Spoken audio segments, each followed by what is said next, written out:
তো করে জোরে আপনাদের কাছে বিনীত প্রার্থনা আমার,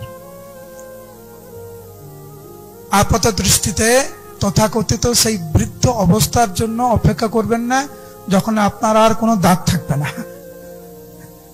আর চলতে পারবেন না, আর চিন্তা করতে পারবেন না, আপনার নিজের নামও বলতে পারবেন না, তখন হরিনাম করবেন কি করে?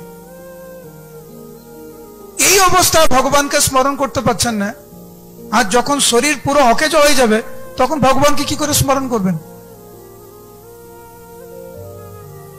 আজ যারা বলেন প্রভু আমরা অনেক ব্যস্ত, কিসের জন্য ব্যস্ত? মরতে ব্যস্ত, অনেক নরকগামী হওয়ার জন্য অনেক ব্যস্ত, জীবনটাকে আরো জটিল করার জন্য আরো ব্যস্ত। একটু দাঁড়িয়ে যান, একটু ভাবুন